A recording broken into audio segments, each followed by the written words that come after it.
Your presence keeps us motivated. Quick question. What part of the globe are you tuning in from? Whether it's morning or night where you are, let us know. Now, let's dive into today's story. Chapter 1. Foundations of Sand. Russell Montgomery wiped the sweat from his brow as he inspected the construction site of what would become the crown jewel of his real estate empire, the Montgomery Plaza.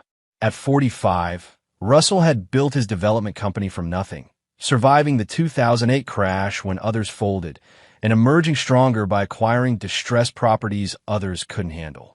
"Boss," the supplier called. "The Italian marbles delayed again," said Hector, his project manager. Russell nodded, his broad shoulders tense beneath his tailored suit. "Tell them if it's not here by Friday. We're canceling and going with the Turkish supplier." His voice carried the authoritative edge that had earned him respect in an industry dominated by inherited wealth and connections. Unlike his competitors, Russell hadn't attended Ivy League schools or inherited a family business. He'd started as a carpenter's apprentice at 16 after his alcoholic father abandoned the family, working double shifts to put himself through night school. By 30, he'd completed his first small development. By 40, Montgomery Development was handling projects worth tens of millions. The phone in his pocket vibrated. A text from his wife, Adrian. Dinner with the Whitakers canceled. Going out with Brooke instead. Don't wait up. Russell frowned. Third time this month. Adrian had been increasingly distant in their 17-year marriage. He typed back, "Anniversary dinner tomorrow still on?" The reply came quickly. Of course. Wouldn't miss it. Later that evening, Russell sat at his home office desk, reviewing blueprints for a new development while occasionally glancing at the family portrait on his wall. Himself, Adrian with her striking auburn hair, their daughter Vanessa, 19, home from her first year at UCLA, and son Dominic, 16, with his perpetual half-smile. The sound of the garage door opening pulled his attention. Russell checked his watch, 11:47 p.m. He heard Adrienne's heels clicking on the marble floor, followed by her slipping into their bedroom without stopping by his office to say goodnight, something that had become routine lately. When Russell entered their bedroom 20 minutes later, Adrian was already pretending to be asleep. He noticed a faint scent, an unfamiliar cologne that definitely wasn't hers. Next to her nightstand lay a matchbook from the Ravens Lounge, an upscale bar downtown that wasn't anywhere near Brooke's neighborhood. Russell stood in the dark for a long moment, the pieces falling into place like the foundation of a building he never wanted to construct. Chapter 2. Fault Lines. The Montgomery anniversary dinner reservation was at Castellano's, the high-end Italian restaurant where Russell had proposed 17 years earlier. Russell arrived early, instructing the staff to prepare the special wine he'd ordered weeks ago, a vintage from the year they met. At 7:30, there was no sign of Adrian. By 8:15, Russell had drained his first glass alone, ignoring the pitying glances from the waitstaff.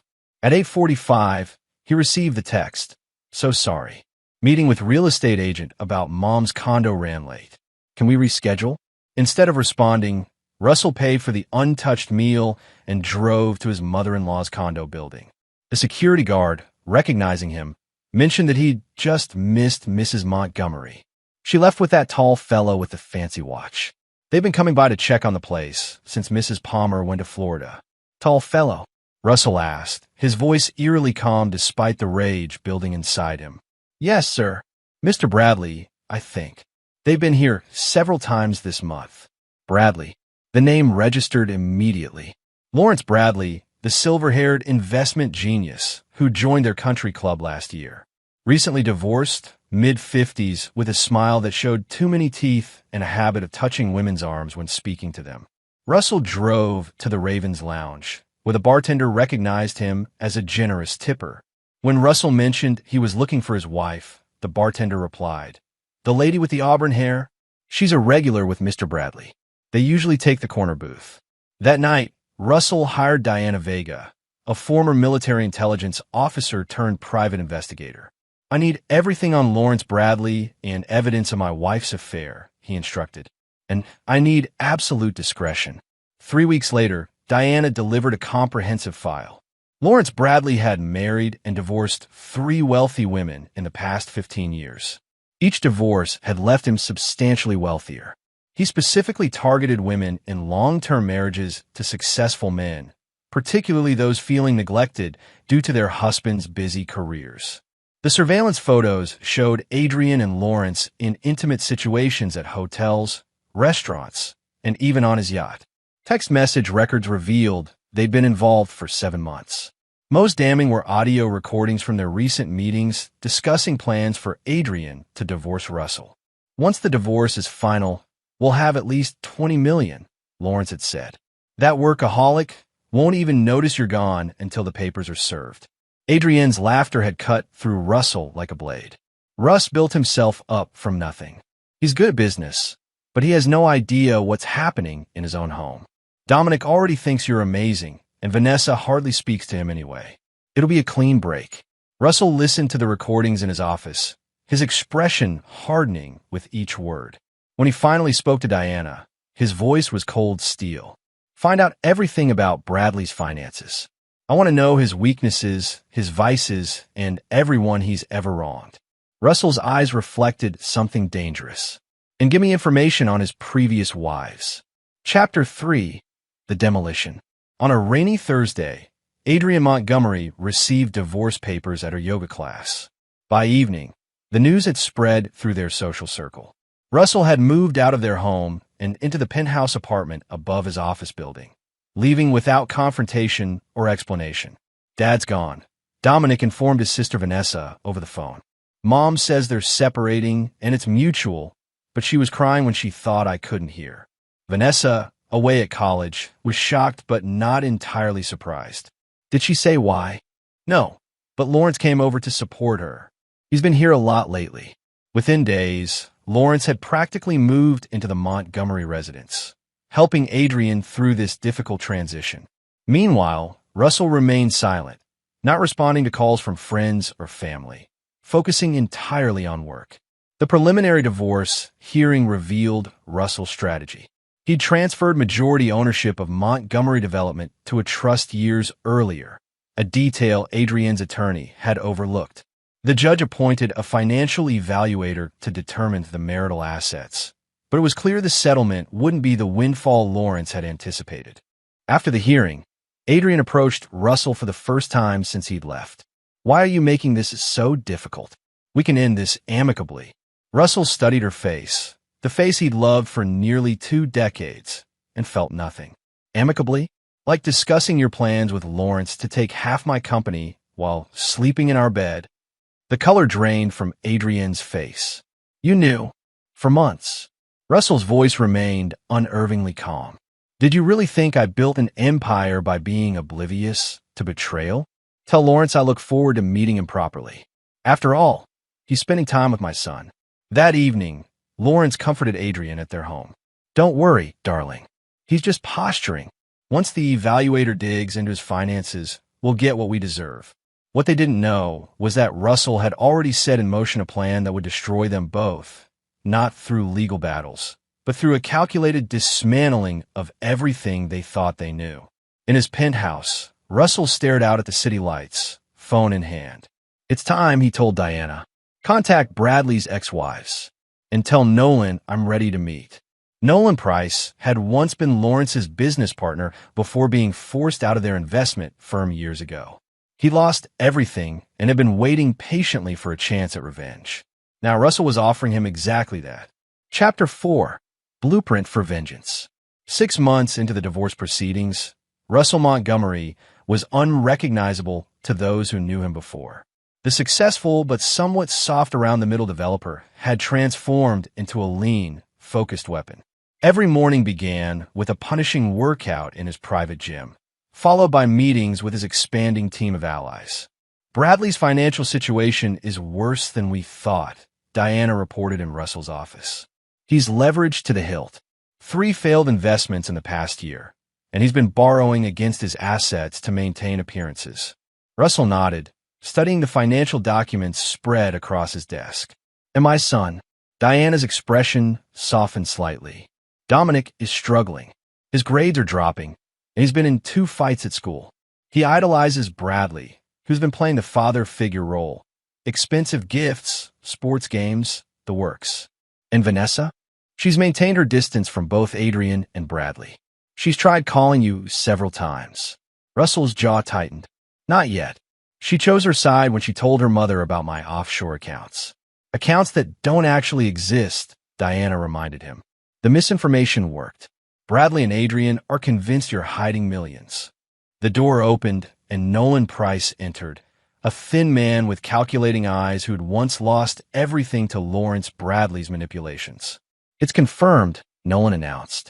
Bradley's taking investor meetings for the Westlake project, using your preliminary designs as if they're finalized. Russell smiled coldly. Perfect. And our inside man. In position, Bradley believes Flynn is a legitimate international investor eager to get in on the ground floor. Flynn McAdams was another of Bradley's victims, a contractor who'd been bankrupted after Bradley pulled financing mid-project years earlier. Now operating under a new identity, Flynn was playing the role of a wealthy European developer interested in Bradley's vision. The Westlake property? Russell asked. The owners agreed to our terms, Diana confirmed. She'll string Bradley along, but only sign with us. Russell turned to the window, surveying the city where he'd built his legacy. Bradley's convincing investors to fund a development on land he doesn't own and never will, using plans he stole from me. Meanwhile, he's draining his accounts to impress my wife and son. Your wife is getting suspicious, Diana noted. She expected the divorce to be settled by now. The judge's continuances are making her nervous. Judge Matthews owes me for financing his daughter's cancer treatment when the insurance wouldn't cover it, Russell said matter-of-factly. He'll drag this out as long as we need. Later that evening, Russell received an unexpected visitor at his penthouse. Vanessa stood in his doorway, her expression a mixture of anger and concern. You couldn't answer my calls? She demanded. Russell studied his daughter. You made your choice when you helped your mother access my personal files. I didn't know what she was looking for. She said she needed insurance documents. Vanessa pushed past him into the apartment. Mom's different now. She's obsessed with money, with the divorce. And there's something off about him. Russell poured himself a whiskey, not offering one to his daughter. You're an adult, Vanessa. You made your choice. What about Dom? He's just a kid. Lawrence has him completely fooled. Tears welled in her eyes. I heard them talking about sending him to some boarding school in Switzerland after the divorce, away from everyone he knows. For the first time, Russell's composure cracked slightly. When did you hear this? Last week. I came home to get some things. They didn't know I was there. Vanessa hesitated. I've been doing some research on Lawrence. Did you know he's been married 3 times before?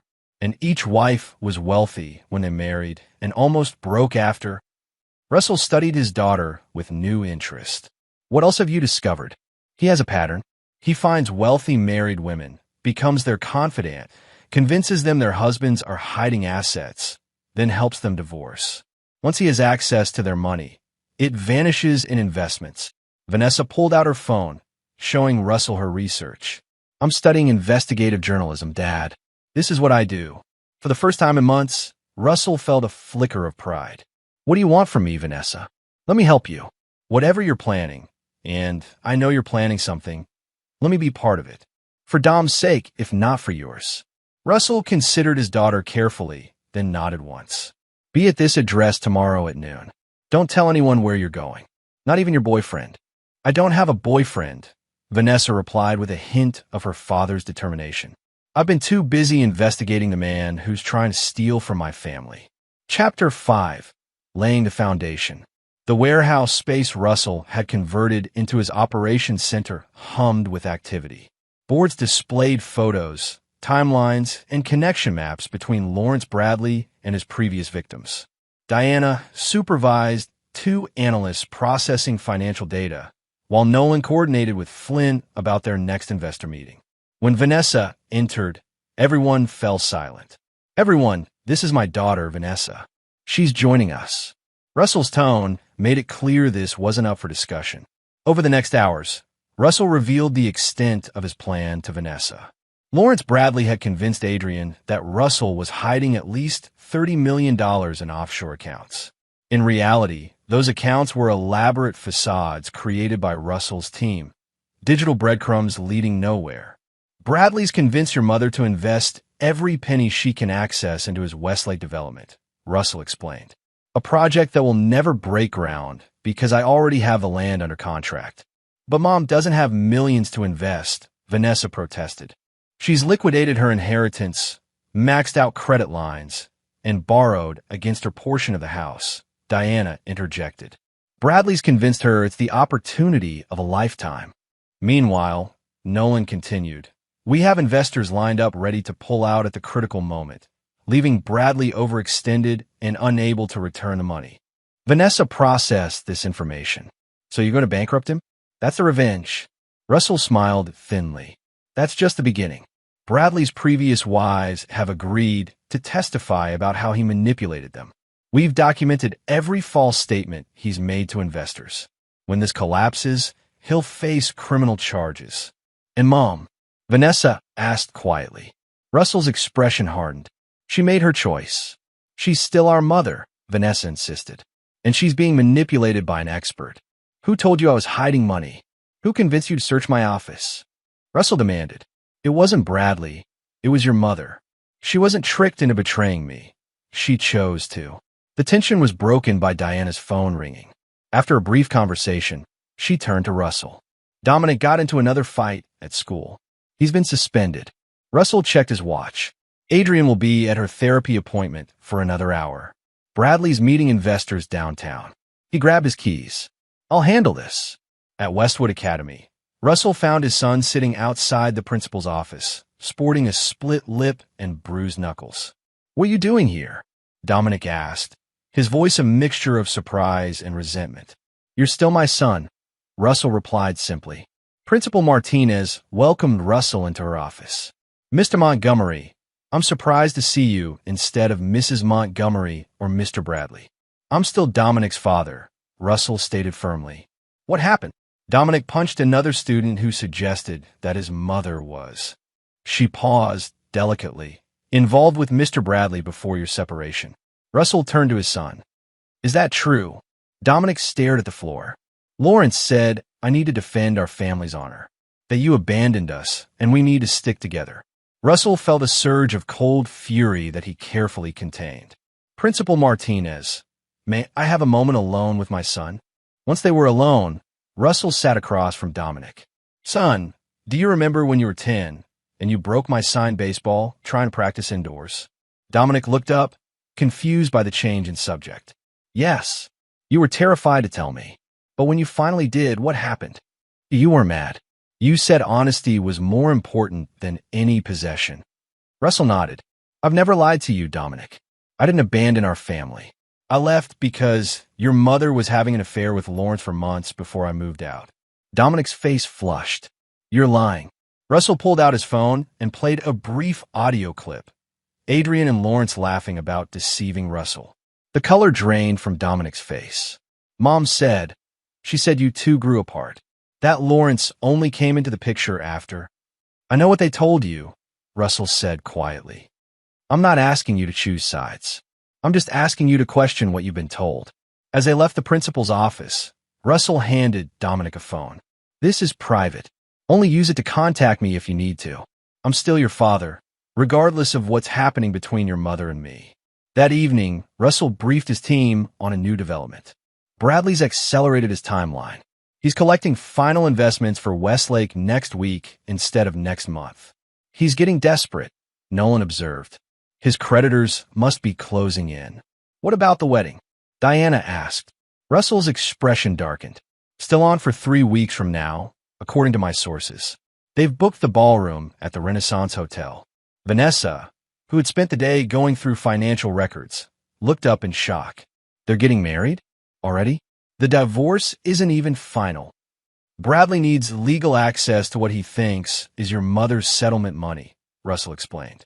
They're planning a quick ceremony as soon as the divorce is finalized, which you're delaying through Judge Matthews, Vanessa finished, understanding dawning. You're timing everything to collapse around them at once. Russell nodded. The final phase begins now. Vanessa, I need you to do something that might be difficult. What? Reconcile with your mother. Tell her you were wrong about me, that you believe Bradley now. I need eyes inside their operation. Vanessa hesitated only briefly before nodding. I can do that. But what about Dominic? Leave your brother to me, Russell said, checking his phone as a message appeared. Our final player has just confirmed. Everything is falling into place. Chapter 6, Pressure Points. Lawrence Bradley considered himself a master strategist, but lately, things weren't proceeding according to plan. The divorce should have been settled months ago, but Judge Matthews kept finding reasons for delays. Meanwhile, his creditors were becoming increasingly insistent about repayment. The Westlake investment is solid, he assured Adrian as they discussed finances in their living room. Once we close this round of funding, we'll have enough to pay off my temporary debts and secure a future. Adrian seemed less confident. Russell's lawyers keep finding technicalities. What if the divorce settlement isn't what we expected? Trust me, darling. I've been through this before. Once the judge sees the evidence of his hidden accounts, we'll get everything we deserve. Lawrence kissed her forehead reassuringly. And having Vanessa back on our side helps our case immensely. Vanessa had returned to the fold 2 weeks earlier, apologizing for doubting them and offering to help however she could. Lawrence was initially suspicious, but warmed to her presence when she offered insights into her father's business practices. What Lawrence didn't know was that every night, Vanessa transmitted detailed reports to her father's team. She documented conversations, photographed documents, and monitored their plans while maintaining her role as the supportive daughter. Across town, Russell met with Dominic weekly for lunch.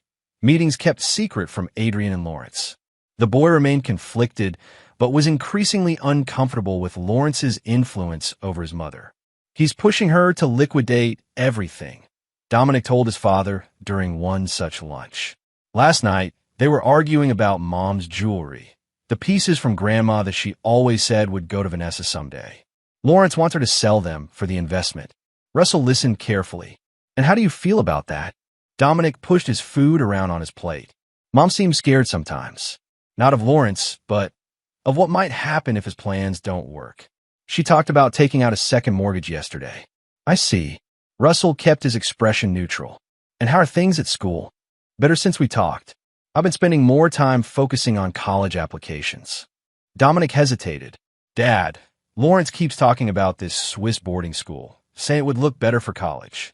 Do you want to go to Switzerland? No, Dominic admitted. But Mom seems to agree with everything Lawrence says lately. Russell placed his hand on his son's shoulder. No one is sending you anywhere you don't want to go. I promise you that. Meanwhile, Flynn McAdams, posing as European investor Anton Richter, had become Lawrence's most valued prospect. My clients are prepared to commit $20 million to Westlake, he informed Lawrence during a meeting, provided we can finalize before month's end. This news should have delighted Lawrence, but it only increased his anxiety. The land deal for Westlake was proving problematic. The owner kept finding issues with the contract language. Lawrence hadn't told anyone, including Adrian, that he didn't actually have the land secured yet. As Lawrence became increasingly desperate, he made critical mistakes. He borrowed money from questionable sources to maintain appearances. He falsified documents to reassure early investors. He convinced Adrian to sign as guarantor on high-interest loans. Russell monitored these developments with cold satisfaction. He's overextended by at least $12 million, he told his team. The moment we pull the rug out, everything collapses. Diana had also made a crucial discovery. Bradley has a sealed record from 20 years ago. I finally got access. She handed Russell a file. Domestic violence charges from his first marriage. Never prosecuted because his wife withdrew the complaint after receiving a settlement. Russell read through the file carefully. This changes the timeline. We move now, not after the wedding. But the wedding is when everything is supposed to culminate. Nolan protested. Your daughter's revelation, the investors pulling out. The wedding still happens, Russell clarified. But now we have insurance that Adrian will go through with it, even when things start falling apart. He turned to Vanessa. I need you to make sure your mother sees these records. Not directly from you. Make it appear she discovered them accidentally. Vanessa frowned. You want her to know he's violent before the wedding? Won't that stop her from marrying him? No, Russell said grimly. because by then, she'll be too financially entangled to back out. But it will make her afraid enough to reach out for help when the moment comes. 3 days later, Adrienne found the domestic violence records while using Lawrence's laptop. Instead of confronting him immediately, she called Vanessa in panic. "I don't know what to do," Adrienne confessed. "We're so deep into this investment. The wedding is in 10 days. If I confront him..." "Mom, if he hurt someone before, he could hurt you," Vanessa said, genuinely concerned despite her role in Russell's plan. "It's not that simple. I've signed as guarantor on loans. If I back out now, I'll lose everything." Adrienne's voice trembled. Maybe it was a misunderstanding. People change. After hanging up, Vanessa reported the conversation to Russell, who nodded grimly.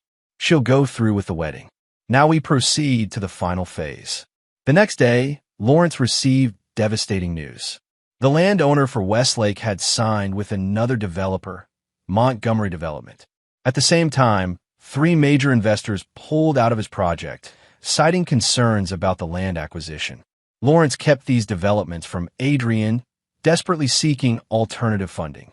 He approached his last resort, a private lender known for exorbitant rates and aggressive collection methods. Using the last of his legitimate assets as collateral, he secured enough to keep appearances for another 2 weeks.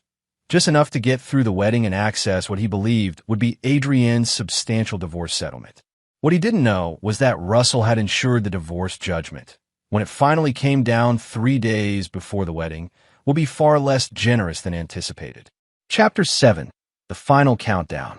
The Renaissance Hotel ballroom was decorated with tasteful white and silver arrangements that had cost a small fortune, a fortune Lawrence no longer possessed. The wedding was scheduled for 5 p.m., with 200 guests invited to witness Adrienne Palmer. She'd resumed her maiden name after the divorce, Mary Lawrence Bradley. In the bridal suite, Adrienne sat before the mirror, her makeup artist applying the finishing touches. Vanessa watched from nearby, observing her mother's tense expression. "You should be happy, Mom. It's your wedding day," Vanessa said, carefully monitoring her mother's reactions. Adrienne forced a smile. "Of course I'm happy.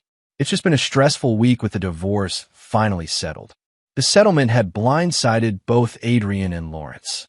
Judge Matthews had recognized only a small portion of the claimed marital assets, awarding Adrienne approximately $3 million, a tenth of what Lawrence had anticipated. The hidden offshore accounts they'd been so confident about proving had evaporated under legal scrutiny. "Is Lawrence upset about the settlement?" Vanessa asked innocently. Adrienne's hands trembled slightly. "He was disappointed, naturally, but he says the Westlake project will more than make up for it once it's completed." What Adrienne didn't tell Vanessa was that Lawrence had been nearly unrecognizable with rage when the judgment came down, smashing a vase against the wall and threatening to destroy Montgomery completely. She also didn't mention that she'd signed over nearly $2 million of her settlement to Lawrence's project already, believing it was the only way to recoup their losses. Meanwhile, in another part of the hotel, Lawrence adjusted his bow tie, trying to project confidence despite the maelstrom of disasters surrounding him. That morning, he'd received notice that the private lender was calling in his loan immediately, citing breach of terms. His lawyer had also informed him that several early investors in Westlake were filing complaints with the Securities and Exchange Commission. Lawrence's phone buzzed with a text from Anton Richter. "Ashley Flynn, unexpected issues with wire transfer. Need to speak urgently before ceremony." Lawrence cursed under his breath. The $20 million from Richter's European clients was his last hope. Without it, he wouldn't be able to maintain the facade for another week. In yet another room of the hotel, Russell Montgomery sat with his team for final preparations. He wore an expensive suit, but had no intention of attending the ceremony as a guest. "Dominic is clear on his role?" Russell asked Diana. She nodded. "He'll remain with Adrienne's family during the ceremony. He doesn't know the full plan, just that he should stay away from Lawrence and keep his phone on." Russell turned to Vanessa. "And you're ready?" She took a deep breath. "Yes. The waitstaff uniform fits, and I have all the evidence secured." She hesitated. "Dad, are you sure about this? Once we do this, there's no going back for any of us." Russell's expression was implacable. Lawrence Bradley has destroyed 3 families before ours. He's violent, manipulative, and has already begun isolating your mother from you and your brother. This ends today. At 4:30 p.m., guests began taking their seats in the ballroom. Among them were several faces unknown to most. Lawrence's 3 ex-wives, positioned strategically throughout the room, investors who had lost money in previous Bradley schemes, and police detectives prepared to act on the evidence Russell had compiled. Lawrence met with Flynn as Richter in a small conference room near the ballroom. My clients are extremely concerned about rumors regarding the land acquisition, Flynn stated coldly. They're requiring additional guarantees before releasing funds. Lawrence fought to maintain his composure. What kind of guarantees? Personal guarantees from you and your new wife against all your assets, and evidence that the SEC complaints are misunderstandings. Those complaints are nothing. Competitors trying to undermine a successful project, Lawrence insisted. I'll get Adrian to sign whatever's needed after the ceremony. Flynn checked his watch. My clients need assurances now, or they walk. $20 million doesn't wait for wedding cake. Lawrence loosened his collar, sweat beading on his forehead. Fine, I'll get her signed now. Give me 30 minutes. As Lawrence hurried toward the bridal suite, he didn't notice Russell Montgomery watching from the shadows, a cold smile on his face. Chapter 8. The Collapse. The wedding processional began precisely at 5 p.m. Lawrence stood at the altar, projecting confidence despite his internal panic. He'd been unable to find Adrian before the ceremony to get her signature on the guarantee documents. Now he would have to wait until after they were married, a delay his financial situation could barely withstand. Adrian walked down the aisle on her brother's arm, her smile fixed and eyes slightly vacant. In the third row, Dominic sat uncomfortably between his aunt and uncle, constantly checking his phone as instructed by his father. The ceremony proceeded without interruption. Vows were exchanged, and by 5:45 p.m., the officiant proclaimed them husband and wife. As they walked back down the aisle, Lawrence whispered urgently to Adrian, "We need to sign some paperwork before the reception. It's urgent." The cocktail hour began while the wedding party took photographs. Lawrence pulled Adrian into a private room where Flynn waited with documents. "This is Anton Richter, our major investor," Lawrence explained quickly. "The funding is ready, but they need our personal guarantee immediately." Adrian scanned the dense legal document. "I don't understand. This puts everything I have at risk if the project fails." "It won't fail," Lawrence insisted, his charm evaporating under pressure. "Just sign it. Now." Noticing his tone, Flynn played his part. "Perhaps Mrs. Bradley needs time to review with her lawyer. My clients can wait until Monday." "No!" Lawrence's outburst startled both of them. He quickly composed himself. "I apologize. It's wedding day stress.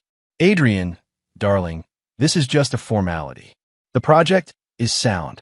Reluctantly, Adrian signed, a decision she would regret within the hour. By 7 p.m., guests were seated for dinner in the grand ballroom. Lawrence had regained his composure, believing the $20 million would solve his immediate problems. When the time came for toasts, he took the microphone with renewed confidence. "When I met Adrian, she was trapped in a marriage with a man who didn't appreciate her," he began, glass raised. "Today, I'm proud to say I saved her from that broken man." The crowd chuckled appreciatively, raising their glasses. Lawrence, emboldened, continued, "Russell Montgomery may have built buildings, but he never built a real home. That's what Adrian and I—" He was interrupted by a young waitress who approached the head table and took the microphone from his hand. Before security could intervene, she removed her serving cap, revealing herself as Vanessa Montgomery. "I'm Russell Montgomery's daughter," she announced to the stunned crowd, "and I have something to say." Lawrence turned ashen, grabbing for the microphone, but Vanessa deftly moved away. "For the past month, I've been gathering evidence about the man my mother just married," Vanessa continued. "Lawrence Bradley has defrauded investors in the Westlake development, a project for which he doesn't own the land." Murmurs rippled through the crowd as Vanessa continued. "He has a history of marrying wealthy women, isolating them from family, then leaving them financially ruined.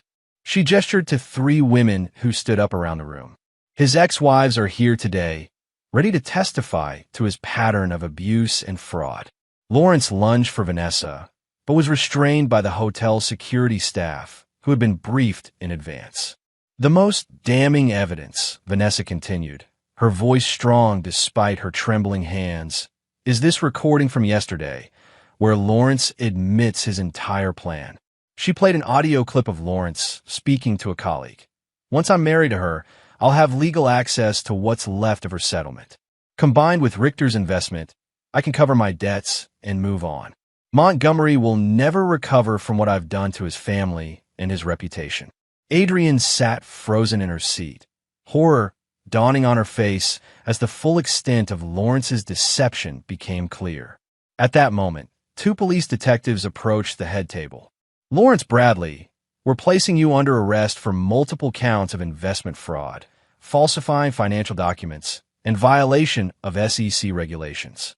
As Lawrence was being handcuffed, Russell Montgomery entered the ballroom, his timing impeccable.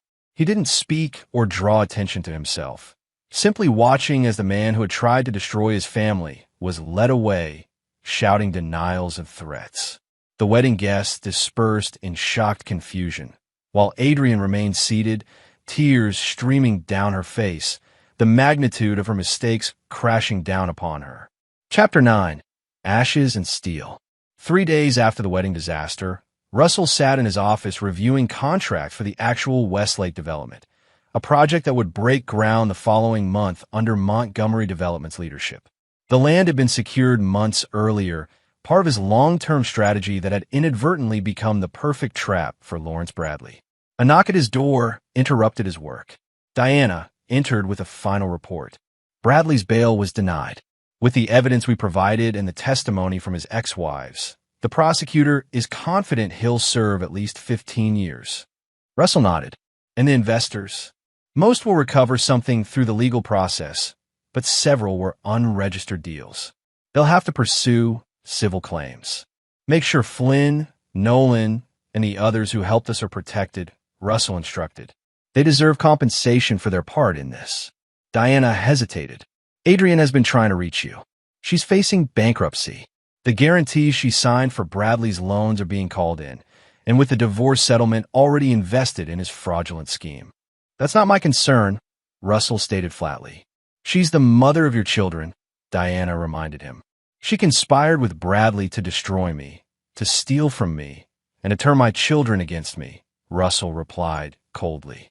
The consequences of her choices are hers to bear. Another knock interrupted them. Vanessa entered, followed by Dominic. We want to let you know we're moving my things back in, Vanessa said. If that's okay. Russell raised an eyebrow. You're moving back to the penthouse? Dominic stepped forward. Both of us are. Mom's. She's not in a good place right now. Aunt Patricia is staying with her, but we thought.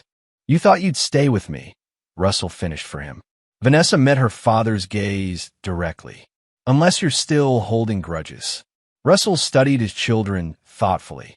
Vanessa had proven her loyalty during the operation against Bradley, demonstrating intelligence and resilience he hadn't fully appreciated before. Dominic had been manipulated but ultimately saw through the deception. There's room for both of you, he decided. But we need to be clear about something. What happened with your mother wasn't a misunderstanding or a temporary lapse in judgment. She made calculated decisions to betray this family. We know, Dad, Vanessa said quietly. We've seen the evidence. We're not asking you to forgive her. Or take her back, Dominic added. Aunt Patricia said Mom's been calling you, talking about reconciliation. Russell's expression hardened. That won't happen. Ever.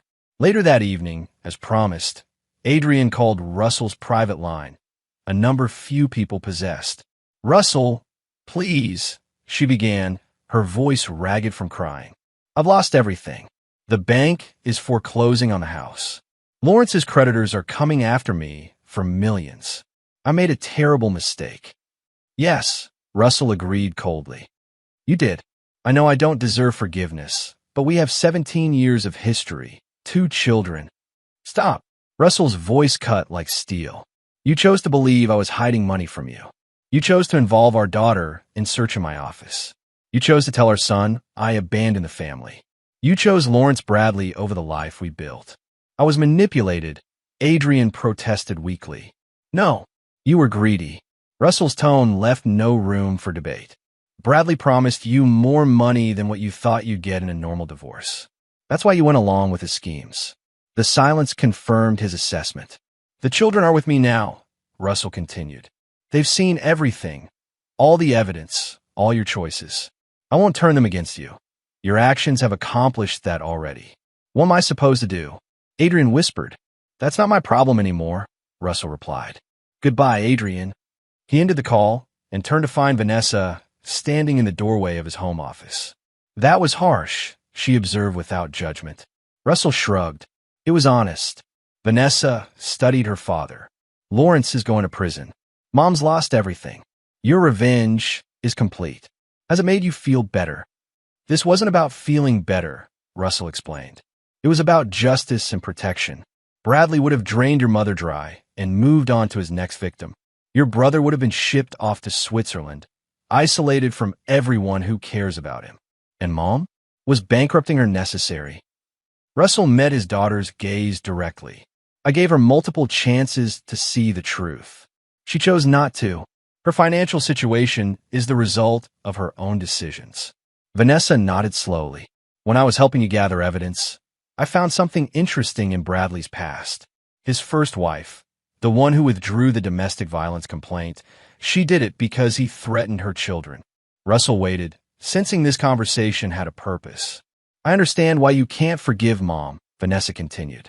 I'm not asking you to, but I'm asking if your revenge against her is truly complete. Russell considered this carefully. What are you suggesting? Mom made terrible choices, but she's still our mother. Letting her lose everything might satisfy your sense of justice, but it doesn't help Dominic or me. Vanessa squared her shoulders. I'm not asking you to bail her out completely. Just enough so she can start over somewhere modest, away from here. Russell studied his daughter, so much like him in determination, yet with a compassion he had long since buried. I'll consider it, he finally said. Not for her sake, but for yours and your brother's.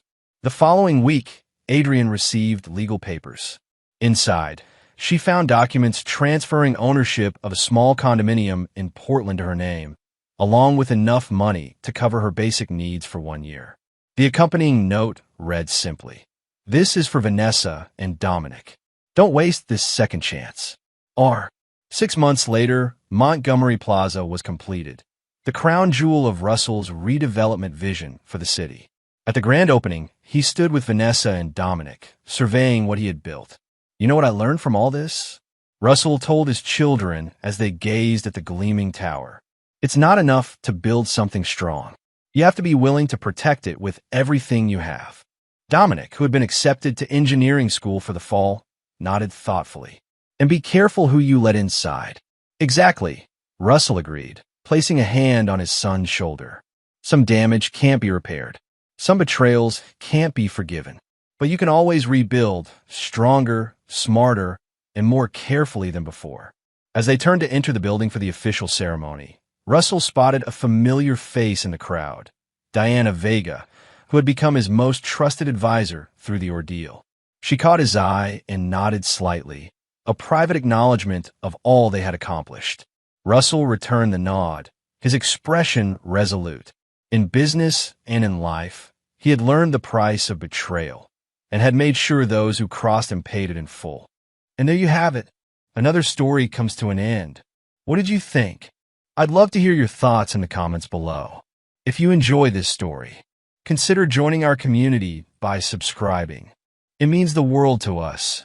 For more stories like this one, check out the recommended videos on screen, and I'll see you there.